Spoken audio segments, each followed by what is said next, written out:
আমি মোহাম্মদ কামরুজ্জামান। আমি ভোকাল করে সমস্যার কারণে ভোকাল বলতে যে ভোকাল করে ক্যান্সার ধরা পড়ছিল। ক্যান্সার ধরার পরে আমি স্কোর হাসপাতালে ক্যান্সার যত যাবতীয় আধুনিক চিকিৎসা সব কিছু নেওয়ার পরও তারপর আমি ওনার হোমিওপ্যাথি অনলাইনে পাইছি, স্যারের সাথে যোগাযোগ হয়েছে। আইসা যে ওনার থেকে 3 মাস প্রথমে 3 মাস খাইছি, তারপর 6 মাস আমি 6 মাস কোর্স করছি। আল্লাহ দিলে আলহামদুলিল্লাহ আজকে 5 বছর চলতেছে। আমি সুস্থ আছি এবং প্রত্যেক বছর আমি ভিসা লাগাই এবং মানুষের সরকার আমার প্রত্যেক বছর ভিসা লাগাতে আপনার বডি চেক করে, ব্লাড সব কিছু চেক করে, আমাদের সব কিছু অ্যাক্সিডেন্ট রিপোর্ট আসে। আলহামদুলিল্লাহ আমি সুস্থ আছি আলহামদুলিল্লাহ। কথা বলতে পারতাম না, তাই আপনার ওষুধ খাই আল্লাহ আবার রহমত করছে। মানে হসপিটাল ভর্তি হয়েছেন তখন কি সমস্যা হতো আপনার? হসপিটালে ভর্তি হয়েছি তখন আমি ডাইনে বামে ফিরতে পারতাম না, কথা বলতে পারতাম না, পাও দুটো উপরে উঠেই খেলাইতো। থাক, এই তখন ডাক্তার আপনি কি বলছিলেন? ডাক্তারে কয় আমাদের ক্যান্সার হয়েছে, আবার কোনো ডাক্তার প্যারালাইসিস।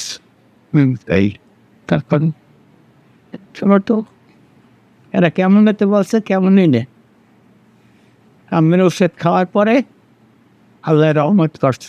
কতদিন ওষুধ খেয়েছেন? কতদিন 9 মাস 9 মাস। হ্যাঁ। এই 9 মাসে কি আপনি অন্য কোনো ওষুধ খেয়েছেন? এমনি ওই আপনি তো বলছেন এই ডায়াবেটিসের জন্য আর প্রেশার ডায়াবেটিস আর আপনি কোনো ওষুধ খেয়েছেন? না। আচ্ছা, আমার এই যে আপনি যে হোমিওপ্যাথি খেলেন, আপনার অনুভূতিটা কি? কি মনে হচ্ছে যে আপনি হোমিওপ্যাথি খেয়ে কতটুকু লাভবান হয়েছেন? আমি ইনশাল্লাহ 99% সুস্থ। আমি সমস্যা আমার এই গলা সমস্যা নিয়ে গলা দিয়ে কিছু খাইতে পারতাম না, এসব কথাও কইতে পারতাম না। অন্য ডাক্তার কইতে বলে যে আমি তো কথাই কইতে পারবো না। হ্যাঁ, আমি বলে এবার এই ছেলে কইতে যে না মা আমার কথা কম হই, হ্যাঁ, এই যে আপনার ওষুধ খাইয়ে তো আমি কথা কইতে পারি আর খাবারও কিছু খাইতে পারছি। বা মূলত ব্রেন টিউমার ধরা পড়ছিল আর কি, ডাক্তার আলমগীর সাহেব দেখেছিলাম। হ্যাঁ। তারপরে আপনার 3 হোমিও হলে আসার পরে আমি 4 মাস ওষুধ খাওয়ার পরে একবার এমআরআই করি, তখন দেখি যে বাড়েও নাই কমেও নাই।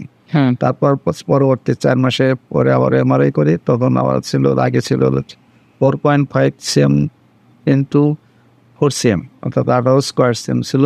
4 মাস পরে ওটা হলো আপনার 3 cm ইন্টু 4 cm, মানে 12 দিন দিন স্কোয়ার cm। কমতেছেন। জি, আবার আচ্ছা, আপনি এর আগে আপনি কোনো লক্ষণ বুঝতেন যে আপনার ওষুধ খাওয়ার আগে কি সমস্যা হতো আপনার?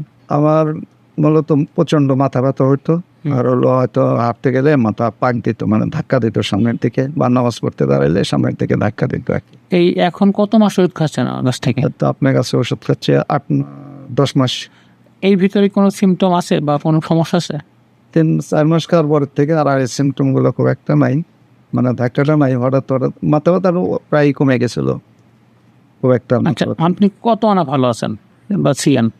এখন প্রায় 80% আমার ভালো আছেন। দর্শক, আমরা কথা বলবো বাংলাদেশের একজন স্বনামধন্য homeopathic consultant doctor Mohammad Rashedul Haque স্যারের সাথে। স্যার, আসসালামু আলাইকুম। ওয়ালাইকুম আসসালাম। স্যার, কেমন আছেন? আছি আলহামদুলিল্লাহ, ভালো আছি। স্যার, আপনার কাছে জানতে চাচ্ছিলাম, একজন ক্যান্সার পেশেন্ট ক্যান্সারে আক্রান্ত হলে তার কি করা উচিত? ধন্যবাদ সুন্দর একটা কোশ্চেন করার জন্য। আসলে আমাদের ক্যান্সারটা একটু বুঝিনি। ক্যান্সারটা আমাদের শরীরের যে জিনগত যে পলিফারেশন বা ডিএনএর যে অস্বাভাবিক পলিফারেশন, এবং এই অস্বাভাবিক পলিফারেশন বা যে মিউটেশন, এটা যখন একটা শরীরের একটা অর্গান থেকে যখন ওটা একটা অর্গানে রূপান্তরিত হয় বা মেটাস্টেটিস হয়ে ওখানে পিণ্ড সৃষ্টি করে বা টিউমার সৃষ্টি করে, সেখান থেকে কিন্তু আমাদের ক্যান্সারটা হয়। আসলে কোশ্চেন আপনার যেটা ছিল যে একজন ক্যান্সার আক্রান্ত হলে রোগী কী করবেন, এটা অনেক চিন্তা বিষয় বা একটা ক্যালকুলেশনের বিষয়। প্রথমত, একটা রোগী যখন ক্যান্সারে আক্রান্ত হবেন, একজন অনকোলজিস্ট ডাক্তারের শরণাপন্ন হবেন, এবং হওয়ার পরে ওনার কিছু ইনভেস্টিগেশন রয়েছে, বিভিন্ন প্রকার ইনভেস্টিগেশন রয়েছে। তবে একজন রোগী আক্রান্ত হলেন, যে রোগী যে অর্গানে আক্রান্ত হয়েছে সেই সংক্রান্ত অর্গানের কিছু ইনভেস্টিগেশন করে ওনাকে কনফার্ম ডায়াগনোসিস করতে হবে যে সে ক্যান্সার আক্রান্ত হয়েছেন বা হয়েছে। তখন একটা পরিবারকে নিয়ে, আপনার রোগী এবং রোগীর পরিবারকে নিয়ে আপনারা বসবেন, একসঙ্গে বসে আপনারা আলাপ করবেন যে আসলে আমরা কিভাবে ট্রিটমেন্টটা কন্টিনিউ করব। একজন কনসালটেন্ট ডাক্তারকে বলবেন যে সে ডাক্তারই আপনাকে বলে দেবে সে কোন ধরনের ট্রিটমেন্ট করতে হবে বা সে কোন গ্রেডে আছে বা কোন স্টেজে রয়েছে, তার ট্রিটমেন্ট পলিসিটা কীরকম, সেরকম করে আপনারা এটা জেনে নেবেন যে হ্যাঁ ট্রিটমেন্ট পলিসিটা কীরকম। যখন দেখবেন যে আপনার ট্রিটমেন্ট পলিসিটা আপনার ভিতরে বা আপনার গ্রিপের মধ্যে রয়েছে বা আপনি এটা বহন করতে পারবেন বা এটা তার কী কী কমপ্লিকেশন হতে পারে, কী কী প্রতিক্রিয়া আসতে পারে সেই রোগের ক্ষেত্রে সেটা আপনার ভালো মতো জেনে নেবেন। আরও বলে রাখি আসলে এই ক্যান্সার রোগীর কিন্তু ট্রিটমেন্ট যে প্যাথিটি আপনি করেন না কেন, হোমিওপ্যাথি করেন বা অ্যালোপ্যাথি করেন, সে ক্যান্সারকে কিন্তু আপনাদের করা হয় জাস্ট কন্ট্রোল, যেন এই ক্যান্সারটা না বাড়তে পারে, দা প্রলিফারেশনটা কন্ট্রোল করা যায়, সেভাবে কিন্তু আমরা ট্রিটমেন্ট পলিসিটা করে থাকি। এই ট্রিটমেন্টের জন্য কিন্তু অনেক রকম পলিসি রয়েছে, বিভিন্ন রকম থেরাপি রয়েছে, মানে হাই থটের যে থেরাপি, ইমিউনোথেরাপি সেটাও আছে। কিন্তু একটা রোগী যদি বোঝে যে না আমি ট্রিটমেন্টটা চালাতে পারবো বা ট্রিটমেন্টের ব্যয় ভার আমি বহন করতে পারবো বা ট্রিটমেন্টকে কন্টিনিউ করতে পারবো, তবে তাকে এই ট্রিটমেন্টে যাওয়া উচিত।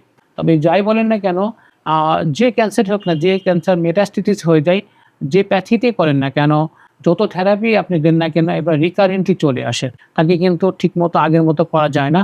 ক্যান্সার টোটালি কখনো ভালো হওয়ার রোগ না বা ভালো হয়ও না, সে আপনি হোমিওপ্যাথি করেন বা অ্যালোপ্যাথি করেন।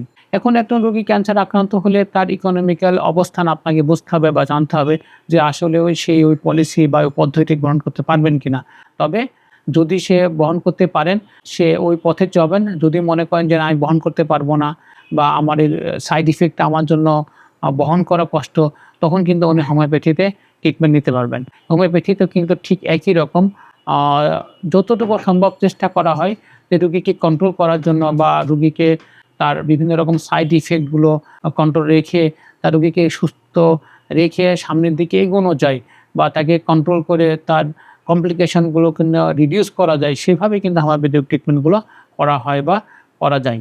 এইটা আমি রোগীদের ক্ষেত্রে পরামর্শ। ধন্যবাদ স্যার, আপনার কাছ থেকে ক্যান্সার সম্পর্কে অনেক কিছু জানলাম। আশা করি আমার দর্শকরা অনেক উপকৃত হয়েছেন। স্যার আপনার কাছে এরপরে যেটা জানতে চাচ্ছি সেটা হচ্ছে হোমিওপ্যাথিতে ক্যান্সারের চিকিৎসাটা আসলে কিভাবে করা হয়? আসলে ধন্যবাদ। আমাদের ট্রিটমেন্ট পলিসিটা হচ্ছে সিমটম ভিত্তিক। টোটালিটি অফ সিমটমে ডিপেন্ড করে আমাদের ট্রিটমেন্ট পলিসিটা। ক্যান্সারের ক্ষেত্রে একটু আমি ডিফার করি, সেটা হচ্ছে একজন পেশেন্ট ক্যান্সারে আক্রান্ত হয়েছে। আমি একটা এক্সাম্পলই আমি আপনাকে দিই। যেমন মনে করেন সে তার স্টোমাক ক্যান্সারের প্রবলেমে সে আক্রান্ত হয়। তাহলে তার কিছু প্রবলেম অ্যারাইজ করবে। তার সিমটম যেমন হচ্ছে তার দীর্ঘদিনের বদহজম টাইপের হবে বা স্টোমাক রিলেটেড আলসারের প্রবলেম হবে এবং তার পায়খানার যে প্রবলেমটা হ্যাবিচুয়েটটা একটু পরিবর্তন হবে। সর্বশেষ তার স্টোমাকের যে নিচের দিকের অংশ মানে লোয়ার পার্টে পাইলোরিক বলে সেই আউটলেট অবস্ট্রাকশন হবে। দ্যাট ইজ তার হতে পারে তার ওখানে টিউমার গ্রো করতে পারে, তার আউটলেটটা অবস্ট্রাকশন হতে পারে। তো এই ধরনের সিমটম যখন আপনার আসে তখন কিন্তু আমাদের হোমিওপ্যাথিক কিছু ওষুধ রয়েছে। সেই ওষুধের ক্ষেত্রে দেখেন ল্যাপটেন্ডা। এই যে সিমটমগুলো বললাম জেনারেল এই স্টোমাক ক্যান্সার রিলেটেড সিমটমগুলো এরকমই কিন্তু মেনলি হয়ে থাকে। তার লাস্টে অবধি তার মেলিনা বা তার হতে পারে পায়খানাতে ব্লাড আসতে পারে, অনেক কিছু কমপ্লিকেশন হতে পারে। এই ক্ষেত্রে দেখেন হোমিওপ্যাথিতে একটা ওষুধ রয়েছে, সেটার নাম হচ্ছে অর্নিথোগ্যালাম। এখন অর্নিথোগ্যালাম ওষুধ যদি সেই রোগীটাকে প্রয়োগ করা হয়, তার এই যে সিমটমগুলো রয়েছে বা এই সিমটমগুলো যে হচ্ছে স্টোমাক ক্যান্সার রিলেটেড যে সিমটমগুলো, সেই সিমটমগুলো কিন্তু সে কমে যাবে। আমি বলার উদ্দেশ্য এখান থেকে যে সেই অর্নিথোগ্যালাম খেয়ে যে তার ক্যান্সারটা পুরোপুরি নির্মূল হয়ে যাবে এমনটাই কিন্তু নয়। তার কি হচ্ছে কন্ট্রোল করতে পারবো বা তাকে সিমটমগুলো বা তার কমপ্লিকেশনগুলো কিন্তু আমরা কমাতে পারবো। এইভাবে কিন্তু আমরা ওষুধগুলো দিয়ে থাকি। ঠিক একটা জিনিস দেখেন তার লিভার প্রবলেম আছে। দেন লিভার প্রবলেম হলে কী হয়, তার লিভার ফাংশনের প্রবলেমের জন্য তার ব্লাড আসতে পারে, স্টোরে তার ব্লাড আসতে পারে, তার বমি হতে পারে, ব্লিডিং বমি টাইপের হতে পারে এবং তার ডায়রিয়া বা কনস্টিপেশন এরকম হতে পারে এবং সিভিয়ার উইকনেস যেগুলো হয় আর কি। এই সিমটমগুলো কিন্তু যাদের লিভার প্রবলেম আছে সে কিন্তু তাদের এরকম সিমটমগুলো দেখা দেয়। সেক্ষেত্রে আমরা ল্যাপটেন্ডা নামে একটা ওষুধ আছে, এই ল্যাপটেন্ডা যদি তাকে প্রয়োগ করা হয় সে কিন্তু বেশ ভালো থাকে। ঠিক লাংসের ক্ষেত্রেও দেখেন, লাংসের ক্ষেত্রে কী হচ্ছে, তার কাশি হচ্ছে, কমন যে সিমটমগুলো, তার কাশি হচ্ছে, কফের সাথে ব্লাড আসতে পারে এবং তার অল্পতেই হাঁসফাঁস বা অস্থিরতা বা অল্প কথা বললে বা চলাফেরা করলে তার শ্বাসকষ্ট হচ্ছে। সেক্ষেত্রে কিন্তু যদি আমরা একালাফ ইন্ডিকা দেওয়া হয় তাহলে কিন্তু সেই রোগীগুলো ভালো হয়ে যাচ্ছে। এই যে আমি বলার উদ্দেশ্য হচ্ছে স্পেসিফিক ক্যান্সারের জন্য বা স্পেসিফিক যে সিস্টেমের জন্য তার প্রবলেম আছে সেই অর্গানের জন্য কিন্তু আমাদের স্পেসিফিক মেডিসিন রয়েছে। তখন যদি আমরা স্পেসিফিক মেডিসিনটা দেওয়া হয় সেই রোগীর ক্ষেত্রে বা রোগের ক্ষেত্রে, সেক্ষেত্রে কিন্তু ভালো একটা রেজাল্ট পাই। এখন দেখেন একটা জিনিস দেখেন, আমাদের শরীরে যে ক্যান্সার যদি কারোর হয়ে থাকে, আমরা ক্যান্সার টোটালি কন্ট্রোল করতে কখনোই পারি না। আমরা তাকে পেলিয়েটিভ দিয়ে তাকে কন্ট্রোল করা যায় বা রোগীটার লাইফটা একটু দীর্ঘস্থায়ী করা যায়, সেই ক্ষেত্রে কিন্তু আমরা করে থাকি। এখন দেখেন আমরা যে ইমিউনোথেরাপি দিচ্ছি বা টার্গেট থেরাপি দিচ্ছে, সেই টার্গেট থেরাপি কী হচ্ছে, সো দ্যাট আপনার হচ্ছে ওই যে অর্গান হয় লাংস বা স্টোমাক বা লিভার, এই নির্দিষ্ট কিছু জায়গায় তাকে টার্গেটেড থেরাপি দিয়ে তাকে কন্ট্রোল করার জন্য চেষ্টা করছে। যখন টার্গেট থেরাপিটা আর কন্ট্রোল করতে পারে না, এটা কিন্তু হাইলি পলিফারেটিভ হয়ে থাকে, পলিফারেশন হচ্ছে, তখন কিন্তু আরও বেশি কমপ্লিকেশন হচ্ছে। তার মানে আমরা টার্গেটেড অর্গানের উপরেই আমরা ওষুধগুলো দিচ্ছি। টার্গেটেড অর্গানকে যখন মোবিলাইজ করা হয় বা টার্গেট অর্গানটা ফিজিওলজিক্যাল কন্ডিশনে চলে যায়, তখন কিন্তু রোগীটা বেশ ভালো থাকে। এই যে আমার বলার উদ্দেশ্য হচ্ছে আমাদের হোমিওপ্যাথিতে স্পেসিফিক অর্গানের জন্য স্পেসিফিক মেডিসিন রয়েছে। আর স্পেসিফিক অর্গানের জন্য যদি তাকে ওই ওষুধই তাকে প্রেসক্রাইব করা হয় বা তাকে দেওয়া হয়, সে কিন্তু অনেক সিমটম থেকে সে ভালো থাকতে পারে। এইভাবেই হোমিওপ্যাথি কিন্তু কন্ট্রোল করতে হয়। একটা পাশে বাবার বলি হচ্ছে হোমিওপ্যাথি কিন্তু রোগের নয়, রোগের সিমটম বা রোগীর যে সিমটমগুলো আছে সে তার উপর ডিপেন্ড করে কিন্তু ট্রিটমেন্টটা করায়। তার মানে আমাদের ডিফেন্স মেকানিজমকে কিন্তু হোমিওপ্যাথি কাজ করে, বা শরীরে ইমিউনিটি বুস্ট করার জন্য বা ইমিউনিটি তাকে বাড়ানোর জন্য কিন্তু তাকে এই ওষুধগুলো প্রেসক্রাইব করা হয়। এইভাবে কিন্তু হোমিওপ্যাথিতে ক্যান্সারের উপরে এই ওষুধগুলো কাজ করে। ধন্যবাদ আপনাকে। আমরা হোমিওপ্যাথিতে ক্যান্সার ট্রিটমেন্ট সম্পর্কে জানলাম। এখন যাদের বিশেষ করে ক্যান্সারে আক্রান্ত যেসব পেশেন্ট, সো তাদের উদ্দেশ্যে স্যার আপনি কি বলতে চাচ্ছেন? আমার বলার উদ্দেশ্য হচ্ছে এই ক্যান্সারে যারা আক্রান্ত হচ্ছেন তারা ঘর বাড়ি বিক্রি করে কিন্তু ক্যান্সারের জন্য আপনার লড়াই করে যাচ্ছেন। পরিবারটা আলটিমেটলি কিন্তু রোগী এবং রোগীর পরিবার কিন্তু শেষ হয়ে যাচ্ছে, তার ঘর বাড়ি নিঃস্ব হয়ে যাচ্ছে। আমরা আসলে এখন এতটাই ইকোনমিক্যাল সলভেন্ট না আমাদের দেশের যে প্রেক্ষাপটে যে তারা গচ্ছিত টাকা নিয়ে তারা ট্রিটমেন্ট করাবে। এই যে আমার বলার উদ্দেশ্য হচ্ছে ট্রিটমেন্ট একটা ইমোশনাল ডিসঅর্ডার রোগী বা রোগ, এখান থেকে আপনার বিচলিত না হয়ে আপনারা গঠনমূলক ট্রিটমেন্ট করবেন, যে ট্রিটমেন্টে আপনারা তাকে ভালো রাখার জন্য তাকে ট্রিটমেন্ট করাবেন। এই জন্য আমি বলি পরিবার এবং পরিবার সদস্য বা রোগীদেরকে বলবো আপনার ধৈর্য ধারণ করবেন, আপনার ইমোশনালি হবেন না, না হয়ে বাস্তব যে ট্রিটমেন্টটা যেটা আপনার জন্য করা যায় ভালো সেটা আপনি করবেন। আমি মনে করি একজন হোমিওপ্যাথিক যারা রেজিস্টার্ড ডাক্তার রয়েছেন তারা কিন্তু এই ট্রিটমেন্টগুলো করতে পারেন। এই জন্য আমার সাথে যদি আপনারা কখনো কথা বলতে চান, ফ্রি কনসালটেশন নিতে পারবেন। আমার নিম্নলিখিত স্ক্রিনে নাম্বার দেওয়া আছে, আপনারা আমার সাথে এই বিষয়ে যে কোনো রকম পরামর্শ ফ্রিতে করতে পারবেন। স্যার আপনার চেম্বারে যারা আসতে চাচ্ছেন বা আপনার সাথে কমিউনিকেশন করতে চাচ্ছেন, কিভাবে যোগাযোগ করতে পারবেন? আমি পুরানো পল্টনে বসি সকাল 10টা থেকে বিকেল 5টা পর্যন্ত, শনিবারে বন্ধ থাকে। এখানে হচ্ছে পুরানো পল্টন বিজয়নগর পাইপ ট্যাঙ্কির সাথে আলরাজি কমপ্লেক্স আছে, আলরাজি কমপ্লেক্সের পিছনে হ্যানোলাক বিল্ডিং এর 3য় তলায় আমি বসি। ধন্যবাদ স্যারকে।